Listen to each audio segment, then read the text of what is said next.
I had a guy. Well, I'll say this even before. I had a guy, but while I was running, he said, "Y'all need to get on pavement, blah, blah, blah, blah, blah." And I went, "I know that's priorities." And then after I got elected, he called and he said, "Hey man, they're paving my street. They got me blocked in. I can't get out." I said, "Hush, I don't want to talk to you anymore, okay?" But never mind, you can't have it both ways. No. Prioritize. Oh, yeah. I'm managing expectations. You ready, Ansley? All right. I'll call the meeting to order and welcome everybody to our August 7th MTPO Executive Board Meeting, and ask Leslie if she'll call the roll. Chairman Morris Baker, Here? Blake Ayler, Here. Everett, Here. Thomas Lawson, Here. Here. Amber Corbett. Here. Mayor DeWitt. Here. All right, we'll move into public comments. If anybody wants to make a comment pertaining to any of the agenda items or any transportation planning issue, activity, and or projects that pertain to the Kingsport MTPO, you can do so at this time. You'll have a 5-minute period. Seeing everybody rushing to the microphone, then we'll move on to the third item, approval of minutes from the May 8th, 2025 meeting. Assume everybody had an opportunity to look over it. If I can get a motion for approval. Motion. I'll second. Any comments or questions about it? Mr. Chairman, I will abstain from the vote as I was not present. Okay. Any other comments? All in favor, say aye. Any opposed? All right, we'll move to the 2026-27 Unified Planning Work Program, and I'll pass to Leslie. So y'all remember we do Virginia separately because their fiscal year starts July 1. So we did pass the Virginia portion back in May. And so this is the full document that has undergone PDOT and federal review. No real changes. The biggest thing is the funding table that tells the funds that are programmed. Remember, Tennessee is for 2 years. And so that's why it's so much more. Area. And the long range task is higher than usual because we do have the long range plan coming up. But this lays out everything that we want to do with our PL funds for the next 2 years for Tennessee, 1 year for Virginia. So we'll come back next May and do the Virginia fiscal year 27. Right, if I could get a motion second, then we'll see if anybody's got any questions or comments. Like motion to approve the Unified Planning Work Program as presented, Leslie. Thanks, Chase. I'll second. Okay, thanks, Amber. Now, anybody have any questions or comments about the plan? Leslie, you said this was for 2 years. Tennessee 2 years. Yeah. Back in May and do fiscal year 27 for Virginia. Okay. Anybody have any questions or comments about it? All right, if not, all in favor say aye. Aye. Any opposed? All right, thank you all. Next, we'll move to the 23 to 26 tip amendment number 8. Leslie, I'll defer to you again. Okay, this is a tip amendment for Virginia, adding funds to the fiscal year 25, based on federal fiscal year in September 30th, adding funds to their maintenance grouping for preventive maintenance and system preservation. As we always do, we have a resolution, and we always have to self-certify that we are following all the regulations of the tip amendment. They had a couple of modifications to this grouping, so the old page that we had previously not reflecting those modifications. So this updates to reflect those modifications, and then this amount rose to the level of an amendment because modifications don't have to come to the board. There's something we can do internally. So this addition was 13,500,000 in HPP funds to federal fiscal year 25, rose to the level of a tip amendment, and that's why it's coming. So you'll be approving the amendment, also self-certifying the planning process. All with the same motion, right? Okay. I get a motion second, then we'll take comments. Motion approved. All right. Get a second. I can second that. All right. Now, any comments or questions for Leslie or Michael?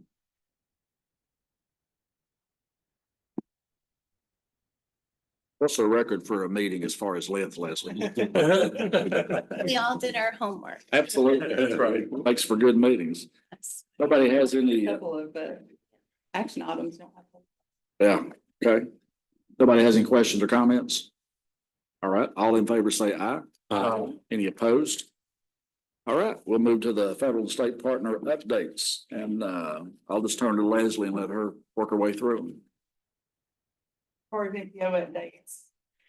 You all remember the household travel survey, as we got started late. There was some of it conducted in the spring, it paused during the summer because of school traffic being different than ever, school out of session. So the first mailing for the fall session will be coming up August 14th. First mailing will be going out.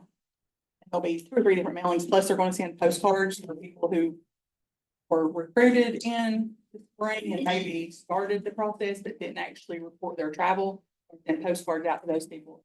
So Knoxville is leading the responses. They had about 35% of their goal.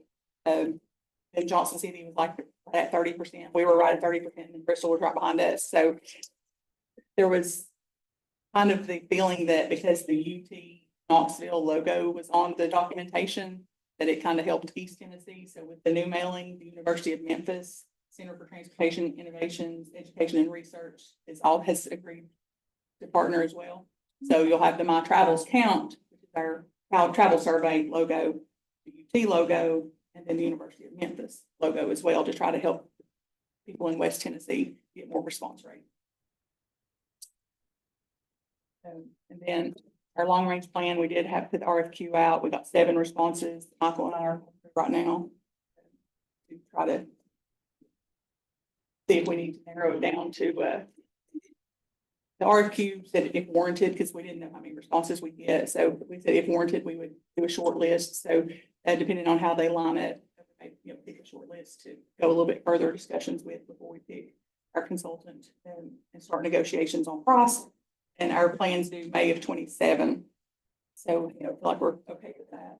I think that's all we've got as far as regular NPO stuff. We do have the TDOT NPO conference next week. Probably have to make this meeting. So, Roy, do you have anything for TDOT? I've got a couple of things that Stacy will finish up. So, of course, our commissioner, Deputy Governor Ely, is moving on, and Will Reed, who was our chief engineer, is our new commissioner. So he hasn't named his replacement, but it was the same position that Paul Daggs had before. So that's fun and exciting. And of course, Steve Borden, which is our long-term regional director, he was there, and before him, his dad was there, and his grandfather actually worked there at some point.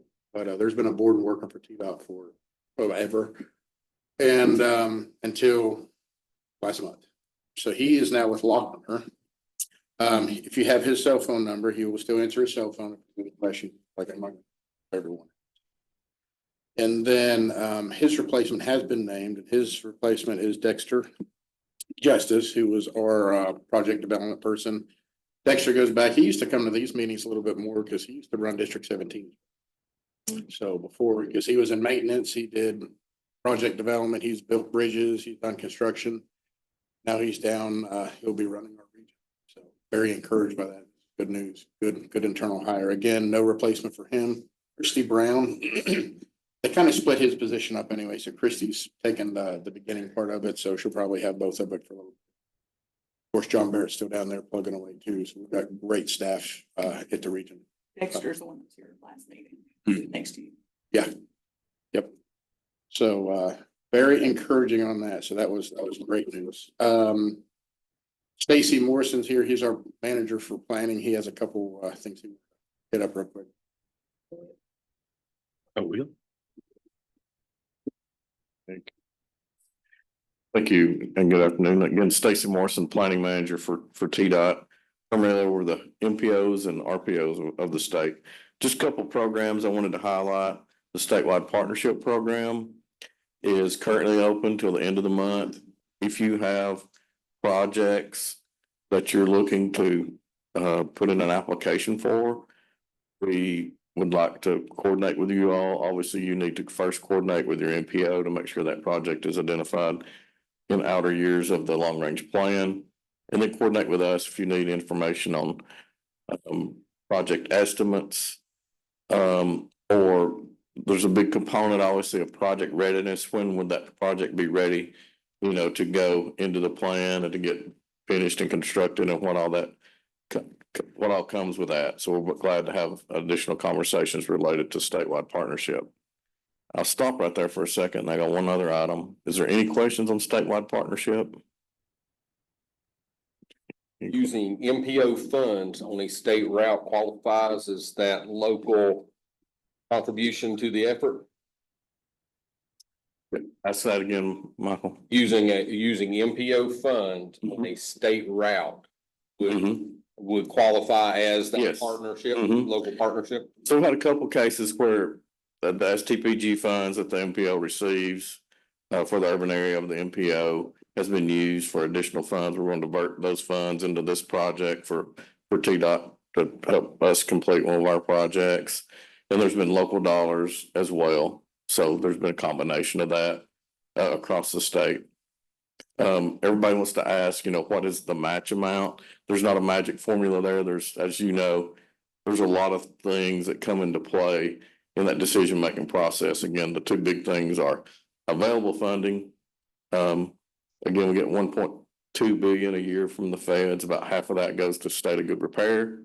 The other half goes into new projects, and then we got to divide it out the best we can to get down to the closest dollar to get as many projects out the door. So a lot of factors there that go into that. It's some dollars and cents, but then it's also when's that project ready? Obviously, if that project's still got several years in environmental or right of way or whatever, that may not be a good candidate. So we want to help y'all identify the best candidate possible for that. This question for, did y'all mention putting in a grant office? Is that still in the works? Yes, we've not fully, again, we're still going through some reorg stuff and we've not fully staffed that yet, but. I think And you can, so that had been residing with Dan Palmy, and I'm not sure if it's still gonna be housed with him or where. He's still been that go-to person for those support letters when you're applying for federal grants and things. question was like with the statewide partnership program, you all thought about if cities, counties, NPOs go for these large federal grants. TDOT saying, okay, if y'all get it, pay the match, because Sullivan County or whoever may not have matching funds. Right. If we can get the federal grant, knowing, having TDOT's guarantee, hey, we'll pay this match. And go after those, maybe have projects to submit. For the partnership. Right. If we can put, match dollars forward to bring forth additional funds, additional, like a joint effort there, then yes, that's a good opportunity for sure. If we can get a grant for $50 million project and we can make the match on that versus having to take out $50 million, that's an opportunity for all of us to work together on. And sometimes I've seen where, like the build grants, one of the current big ones, that could be part of the application, because, that may not be announced until after the application process. You can put that in there and then, let us know that, hey, we did receive this or whatever that may be. So some things will work good together and some things or timing's a little off, but that's good ideas for sure. Okay. Hard part about that, one thing, Leslie, if let's say you had a raised grant or something, you had a $2 million, you didn't have it, you might be able to work with your state legislator or something to get in the next budget, something specifically added on to. Because we've got all our money basically spread out over the next 10 years, knowing about where everything's going. And that's something that they would just have to add in extra, because like we got $1 billion this year for extra funds from the state legislature. Something like that, just earmark that match if there's something like that. I mean, that's one avenue, one way to go after it. You can do the same thing with legislative or federal government too, I guess. Get those earmarks from them when they pass a budget. Yeah, to match those that. get a little bit more complicated and. I don't think you can match federal with federal, but you Right, can do state with federal. right. So yeah, that's a good point, and again, we just gotta keep the options available for that. For that $1 billion that was allocated, any idea how much that's for our MTPO, that area? No, they had the breakdown by region. And because they were spreading that out evenly across the 4 regions, but I don't know specifically just with it. Is there a way to find that out? Maybe I Okay. can dig around a little bit. We've got some stuff to see what's coming into specifically for. Is that for state dollars? What was that? Yeah, the additional funds that came out in a budget, where the regions are putting those funds. Yeah, I am. it's been a few months probably since y'all seen the presentation, but again, on the 10-year plan, there was, the 80 billion, which is reoccurring, which is a lot of maintenance and things like that, and the help program that'll be funded for that. There's some additional, resurfacing and things like that in that. And then there's also the same sorts of things in the 1 billion that expedited some projects, but we can get that.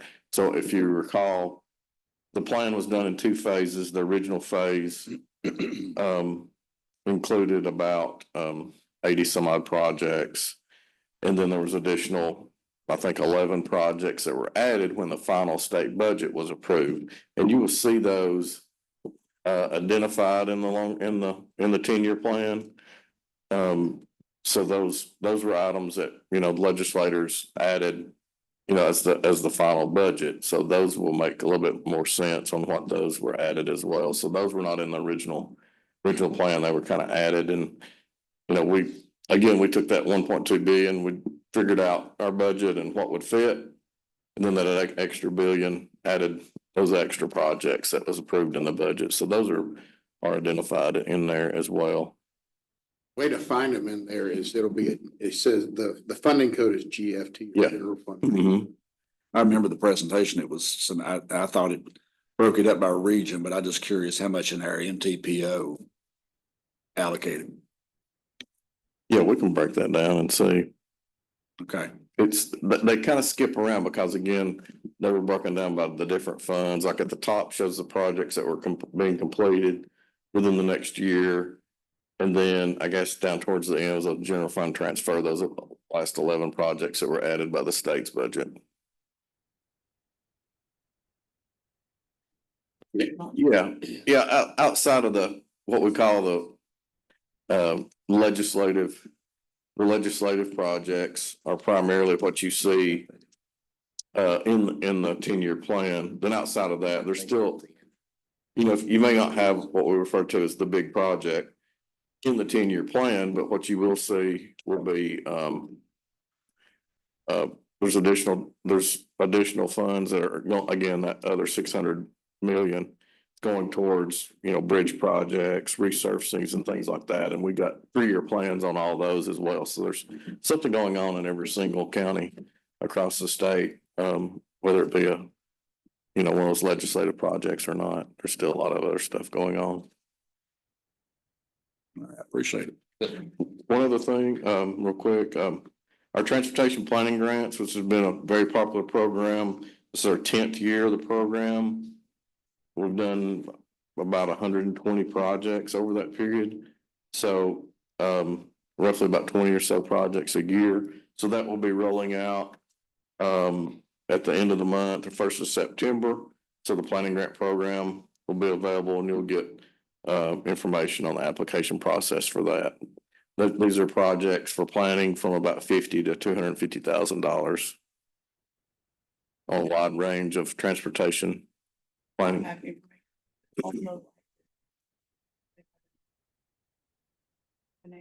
Right. Not exactly. We've had the same question and they're still, we expect to come out pretty soon.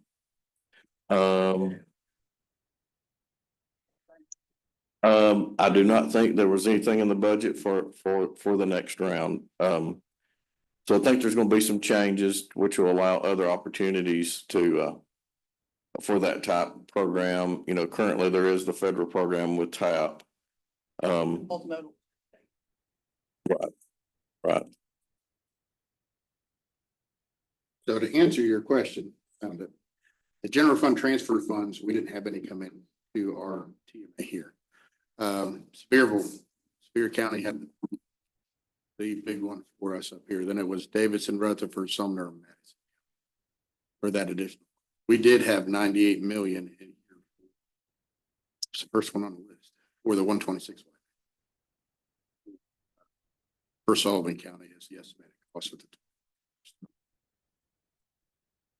But of the additional funds, there was none allocated for our area. Specific. Not for a specific project, no, they would have been. There is $500,000 of a direct appropriation that's going to the BMA next time that was secured for pedestrian, Brickyard pedestrian. Yeah. That was. Aside from that, there was a general fund transfer to the Eastman SIA project. That may have been, I guess that was probably the last budget year of 22 million. Because the whole SIA program is like 15 million a year. So that was $28 million project. So the general fund transfer put money into that, freed up some money where there could be doing some of the stuff other places in the state. But the pedestrian bridge is not part of the $1 billion, 1.2 or whatever that it was.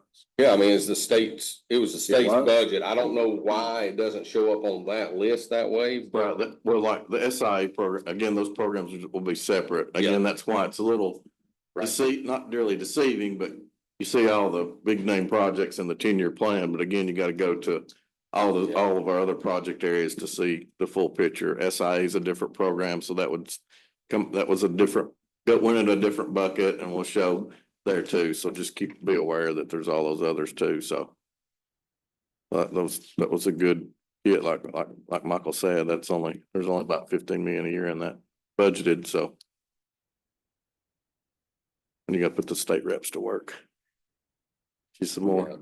Steve Allen said last week at the T-Site conference that one of the things is they've got to get this backlog done, and that'd be another reason that they wouldn't be potentially pushing out some of the programs this year's. Why start new stuff if you can't get what's.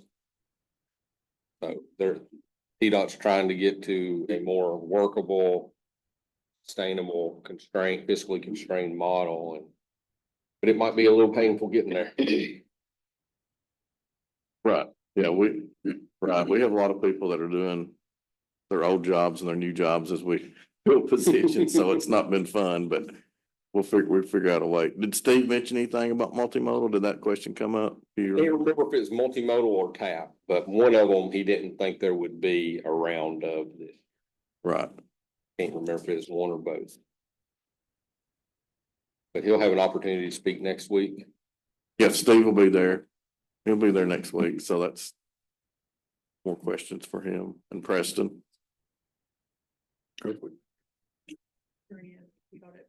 we get to regular project updates. I have a question for Stacy about the TBG. Do you know is there going to be a match component with that? Yeah, I got the same question at Johnson City earlier and I should have remembered. It's 90-10. 9-10. Yep. An RPO money count as that 10%? No, it's gonna be local dollars.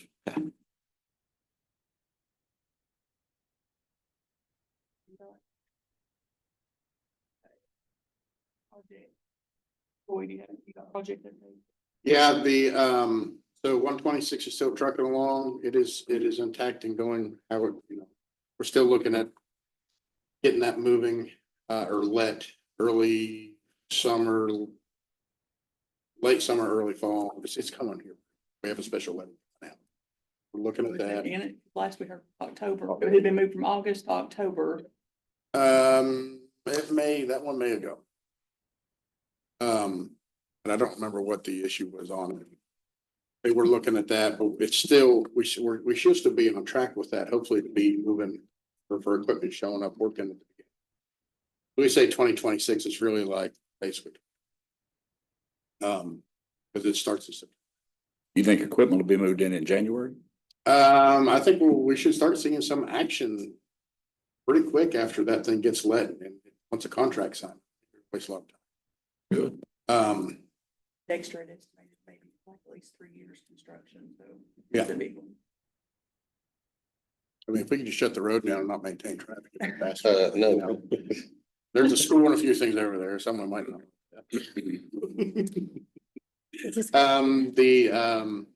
What's the other one? The bridge, like I said, the bridge. Fort Robinson? Fort Robinson, thanks. Yeah, I was looking for it. Fort Robinson is on track for the same that we were working on, and it might be just a smidge more ready than we thought, so actually it sounds like we might be ahead of schedule, but we still have to hold on the same funding source, extra money. in earlier. Go ahead and then have that. So that was good news. That was from Randy this morning. That's, Still December 26th, Landon, because As- it was fiscal year 29, and then Randy had been moved to December 26. He didn't tell me anything different. He said everything, from the last report, everything's going the same way unless we find money earlier in the week.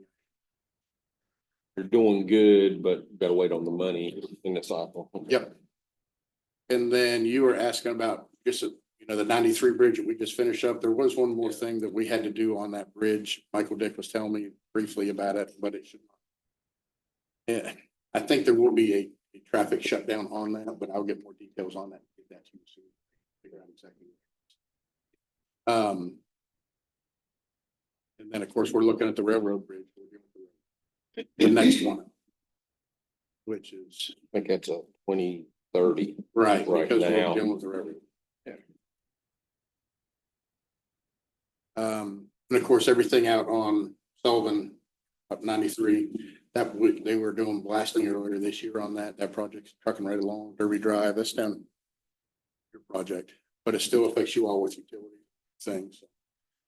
But that project is moving right along. The other two phases of that project on 93. Bluff, which it doesn't look anything like it used to. And of course, the part up through Palm Ranch on now. Because I wish we could have kept coming with it, but there were historic buildings there that we couldn't squeeze through.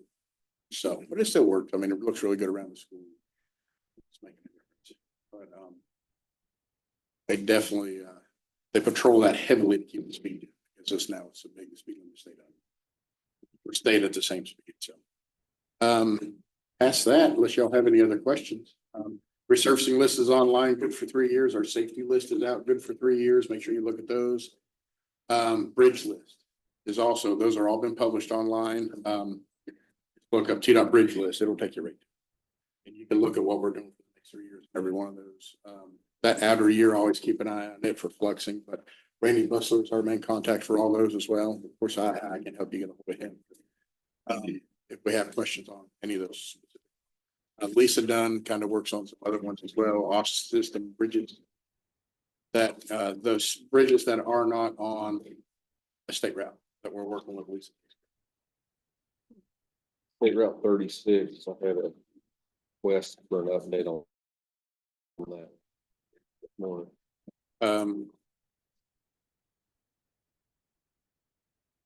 Going to Johnson City, that one down by the, Yep, from I-81 to Gray, not in the 10-year plan.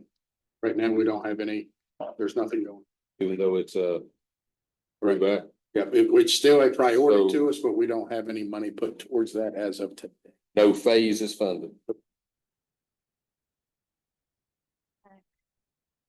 Well, it's like, I don't know how we answer that. It's been put in legislatively. We're going to do it. It's a priority. Just not- Geneva was but nothing's obligated in- budgeted for was 10 obligated years. in- Yeah, the commitment made by TDOT when they went around was all those projects will be done in 10 years.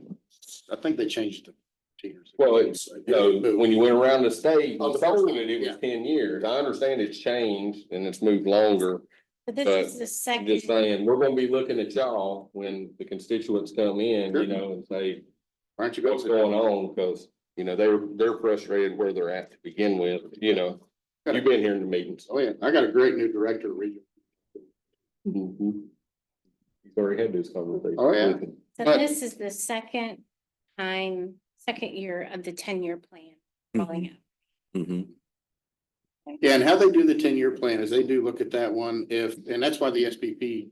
So evidently, what I was told, the first time we did it, there were a lot of projects out there that people were like Rock Springs Road. you had money wrapped up in that. And TDOT left money on the table. We were trying our best not to leave any money on the table with people we're partnering with. That's why we did it again. So we kept chasing that. That's why we got more money from the state legislature to help chase some of these projects that were put in for the SPP process. And then this is year 3 running through it. So basically every time that comes through, if we end up, so Mike writes a check for $10 million so we can build Rock Springs Road to go along with that, just because lives out there and loves us, then that would go into the 10-year plan and actually be considered for that. And we would have to try to find the money to put with that project and then see where it's going to land in the 10 years.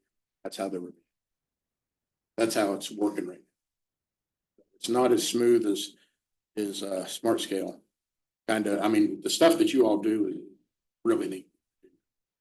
And but we're trying to be much more transparent, saying this is how things are going, how they're being, worked through, selected, and this is basically what we're looking at, because you're out through 2035, I think, or further, aren't you? Stuff, you know exactly what's coming and there, and expectations are very clear. But if someone came in with $5 million on a project, you got to probably find a way. So one more question on State Route 36. Sorry to belabor it. What if we broke it up in, like we're doing with Memorial Boulevard, broke it up in different sections? John City got their widening.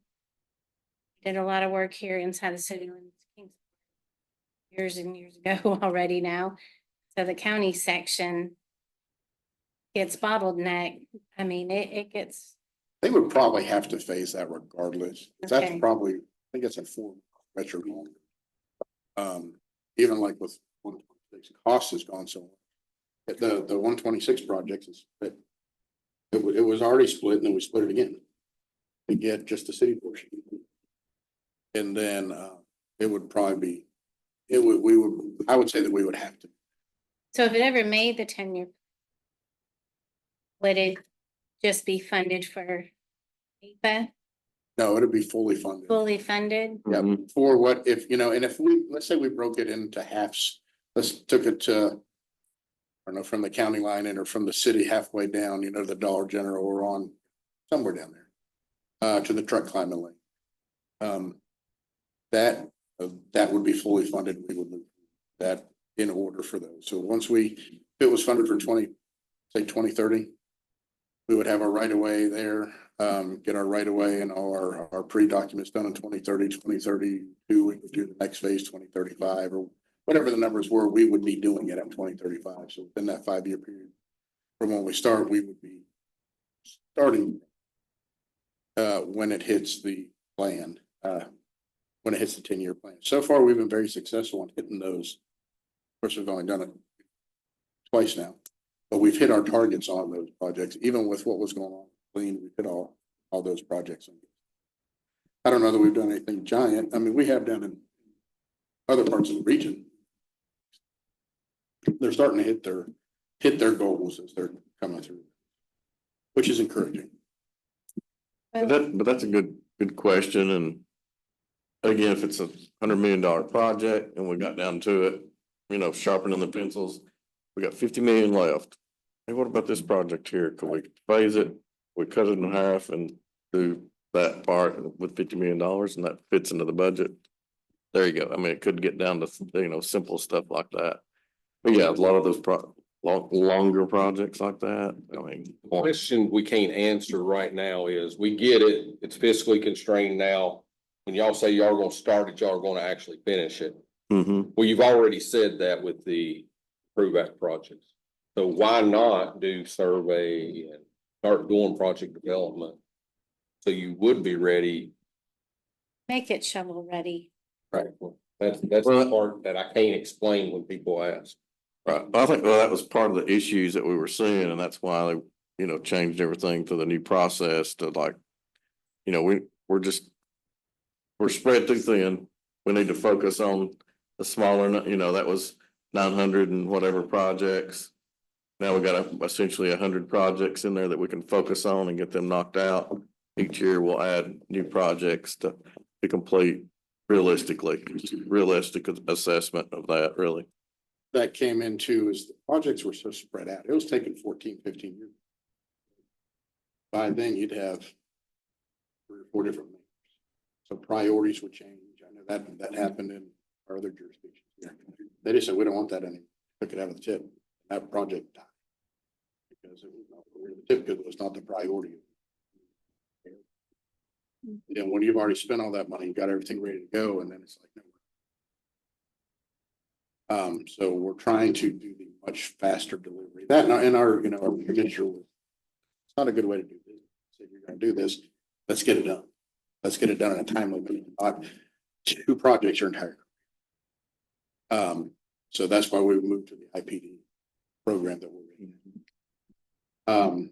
You know, and if some of our projects, I don't know if we'll be able to do 36, but like our interstate widenings and some of these, the bridge work that we're doing over here on 11 State Route 1, you know, that is alternative.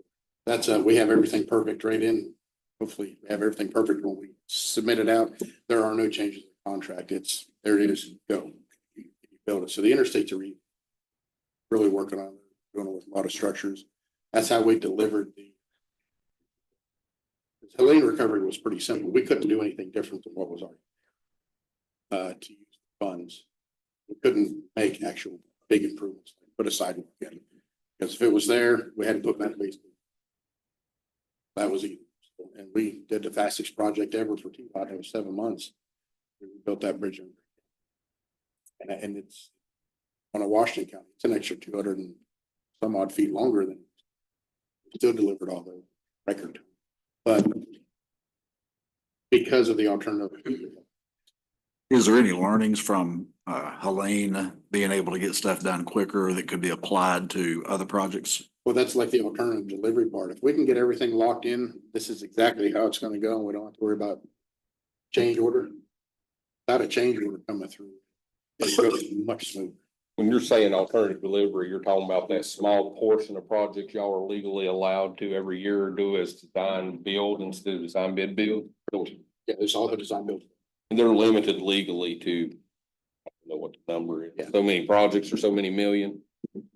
Yeah, I don't know what the number is either, but Yeah. right, you're right.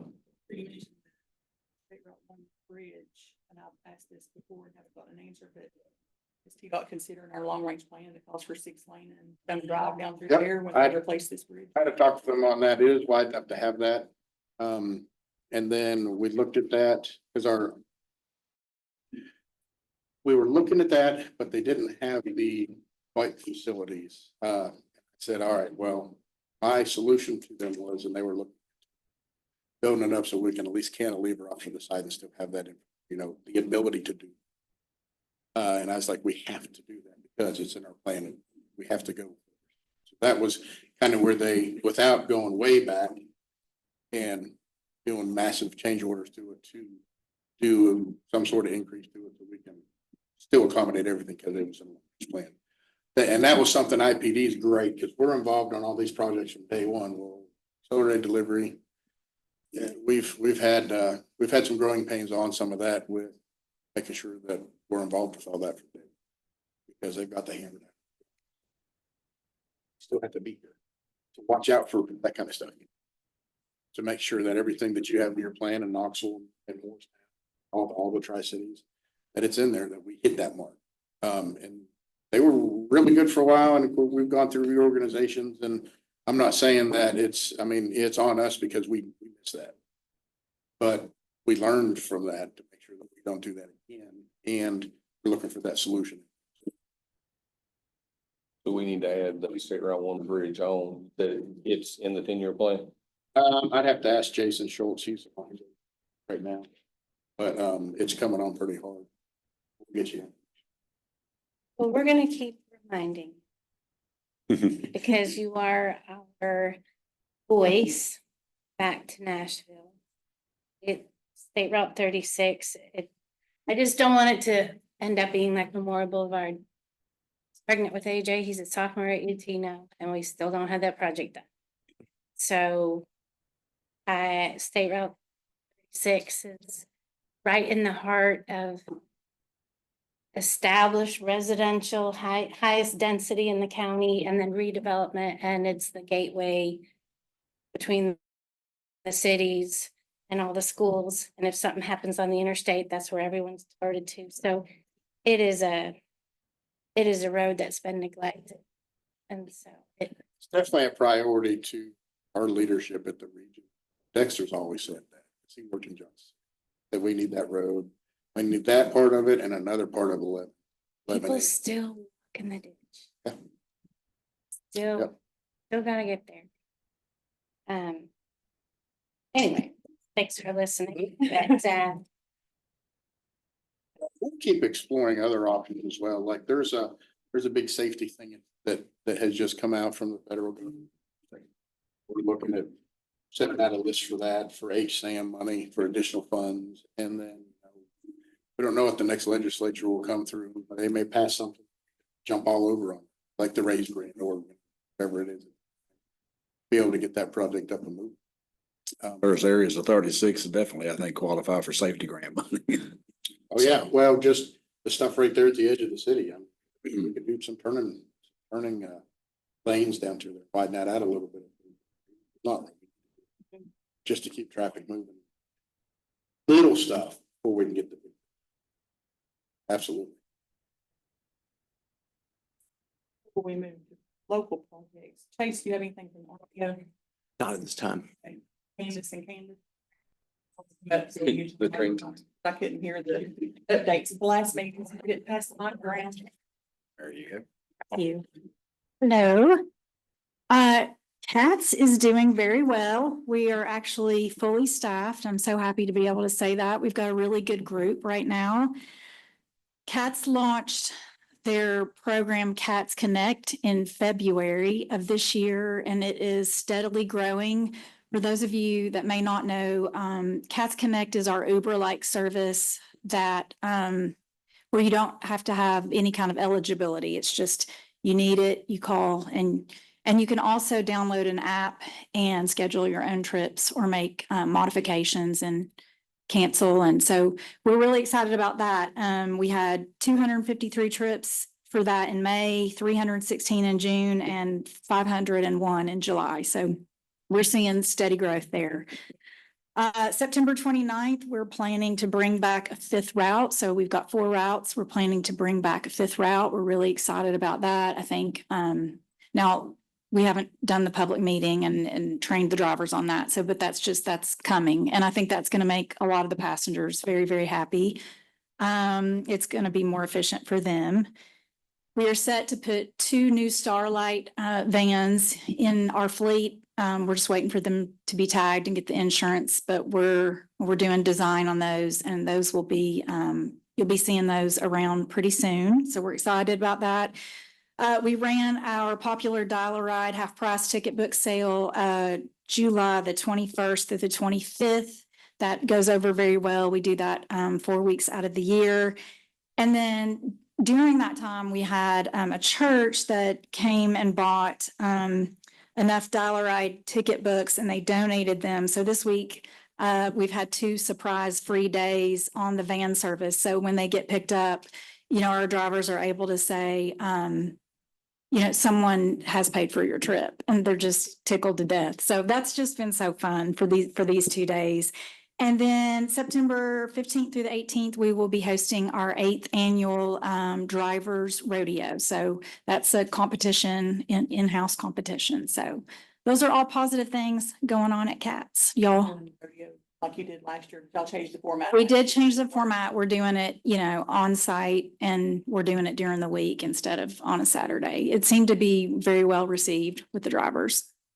They don't like giving up a Saturday. So I don't blame them. CATS Connect, that's what, $3 each way? It is, yes. And then you try to ride share with someone else if there's someone along the way, right? It does. It really does. And I will say that's where the growth comes from. We got the new EcoLane software, and so it's very efficient in doing the ride share. Some people who've been riding CATS for a long time, are not wild about that. They liked being picked up and taken directly.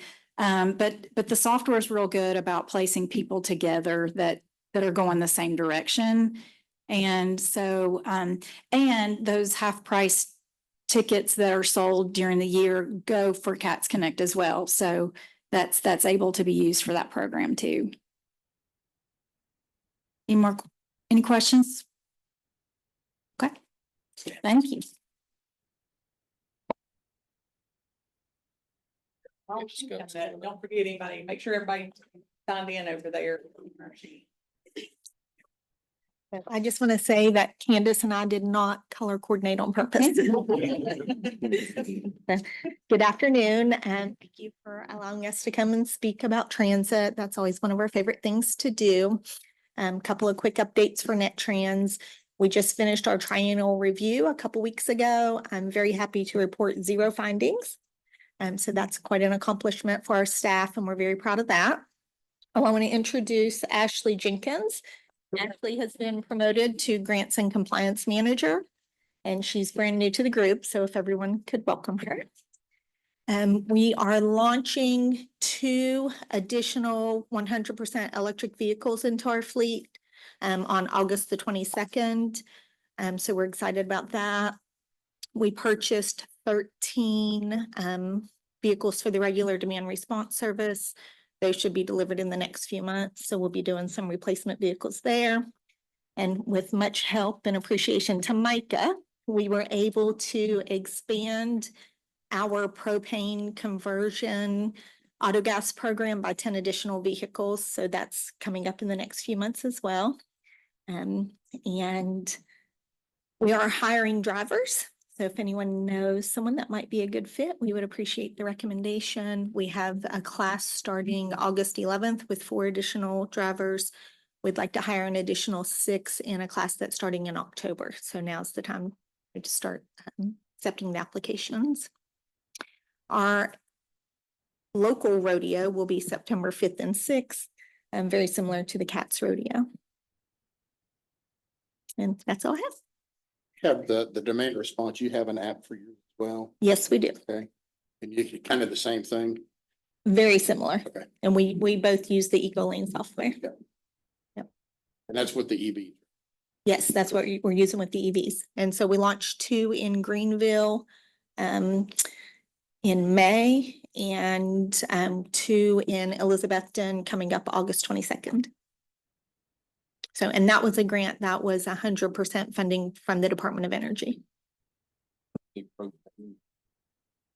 You're saying biofuel? Yeah, the biofuel, we currently have 27 and we're adding an additional 10. Ford Transits, T150 and T350s. About electric vehicles. So we launched 2 recently in Greenville. We're launching 2 in Elizabethton, and then we already have grant funding secured for an additional 2 vehicles, and that will be launched later this year.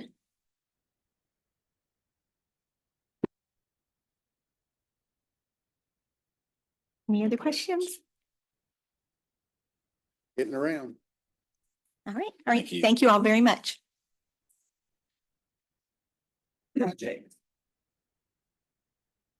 West End Greenbelt, we're waiting on TDOT's local program on-call consultants to be announced to see what we can do on contract updates. That project's been around since prior to COVID, so we've got to redo our contracts there. Head Bridge, like I said, we just we'll have a direct appropriation going to the board, $500,000 at the next DMA meeting. And last month we received the design work order.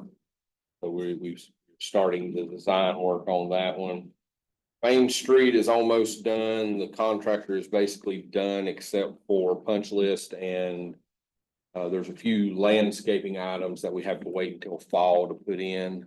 And AEP's putting in street lights right now. It'll probably take them a month or 2 to put in all those street lights. Highland Road resurfacing's in design. Meadowview Parkway, we just went to the BMA Tuesday to separate that into its own contract. If you recall, that was part of a prior project that we had to move from the prior grouping due to funding. So it's already had most of the work done up through design. We still have to go through all the process again, but we can probably get that one out in 2027. Splitting it from group number 3 there, which is Orbank Road, which will probably be 2030. And then Clinchfield and Eastman also is on track for a 2027 letting on that one as well. No, finishing up the big project and working on all the little ones right now.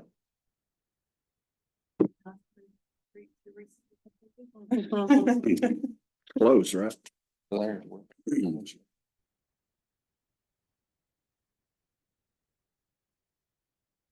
Any questions on any of the local projects? On your all's resurfacing projects, I've been talking to a lot of different, I mean, I get to deal with a lot of different. Mhm. I don't know how many phone calls you get, but I send them, you need to talk to Mike. Because how you set up the paid Kingsport program, how you do how the city goes through and they shoot the LiDAR on it and come up with the plan and how you are executing. I have sent many people to your all's website to look at that. It's because it's working. And I was thrilled when I saw them just prepping stuff. That I think the street in front of my house, they were gonna. And that would have been fine with me because rough roads, they go a little slower, but the big roads coming in and they were in pretty rough shape. And I was like, well, it's coming. It's kept telling my neighbor. Did you get Because- locked in? No, I was smart enough to know when they were gonna be in front of my He said, driveway. I work from home today. Yeah, I watched. Oh, I had a great time watching them. Yeah. And I gave my kid a really good lesson on how a paper works. And on the drive, I was like, this is what's going on and all that. She loved it. But yeah, it was great. But well, I know Knoxville is using some of their MPOs with a lot of those communities to do the same type of LiDAR. Set up those. And I think they may have talked to you about that when they were first doing that. Yeah, when they first started it, it's been a good program and we just got through doing our 3rd evaluation. Right. We did the first one in 2016, did one in 21, 5 years later, then decided to move this one up just a little bit. But the technology is getting better and better. Everybody uses the term AI, I would say big data or computer learning. But we've evolved to the point where 100% of the roadway can now be evaluated. And what we're doing this time is, what we've learned is, you can look at a whole segment of road, but especially like on the TDOT road, it may be miles between each segment. So what we're doing now is, in addition to that, we're going back and cutting it into, I forget the number, it's in the PCI, the ASTM standard, it's about 100 square foot, I think. But we'll cut it into, which would really work well for TDOT on their linear references. They could do every 0.2 of a mile or something, but so we're gonna go back and break it up in those sections to make sure we're not missing a really bad section. We know which roads need to be paved in neighborhoods, but I appreciate it. I sent Bristol down. Send them to talk y'all Tim, too. though. Okay. Tim's the expert. When Bristol, they were talking about doing the same thing. Then I sent Ramsey down, visit with y'all about that. Right. We reference Kingsport on a lot of different, whether it's that or your traffic division, shop that Jimmy runs, and then stuff that Tim's doing on all the public works stuff, and then coordinating on don't screw your road up after you get it. Go ahead and get that sewer line put in, those water lines put in, and then let's pave it and get worked in. But it's been really good. But yeah, I do send a lot of. Michael, where you all are gonna do 100% of the roadway, do you anticipate that the PCI score for a road changing drastically? You know what I'm saying? No, we did 100% of the roadways last time. There was, between the first time we did it and the second time we did, the PCI, the ASTM standard, you do 1/3 of the roads segments and estimate the rest of it. So there was a little bit of changes, but nothing drastic between the first 2 times. But between this time and last time, we did 100% of the roads each time. It's just that they're also going to give that lower block segments, the smaller segments, to make sure we didn't miss anything. Because you can have 100 foot of roadway that absolutely is awful, but if you spread it out over that whole mile, it doesn't look as bad. So it's gonna help us to make sure that we can focus our internal crews. Yeah. Because that's what we try to do is the undercutting and base repairs. We try to do all those with our internal crews because they're labor intensive more so than material. Let you adjust resources as you need to. Yeah, better. So it will affect our worst first prong of our approach, you know, because we got main roads, worst first, and neighborhood paving. So I don't expect those two to change, but the worst first, and a little bit different. Still doing resurface or resealing type maintenance as well. on some of Yeah, those? and that's the hard part to get people to understand, because there's a lot of bad roads out there, because we're digging out of a hole of underfunding. But the whole goal is to retreat your roads to where you keep them at a high level to where they'll maintain, you know. Most of T-Dot's roads wear out due to axle loads, right? Due to repetitive. Most of our roads wear out due to UV degradation. Subdivision roads never gonna see the axle load to wear it out. It's losing that. So if we can do it, HA5, we've done some of those, and we've done reclamite are the two main ones. So yeah, we're spending some of our money every year in those. We're spending on those roads that we've already fixed, keep them maintained. So it's nothing that, people will see us working, but we're really setting the next generation up. They're gonna be in a really good spot. It's gonna be a lot of work getting there. But, in 20 years from now, people will be saying, when I'm sitting in my rocking chair. Oh, Well, I've sent people your own That's the direction bid. on that as well, because no one ever thinks about it. Well, let's just we have to resurface it. Yeah, Bill and Phil is not the answer. No. You'll never get there. Thank you. Anything else? Anybody else have anything? All right, thanks everybody for coming. Meeting's adjourned. Who's online? David and Jimmy Agnew. can't stay late.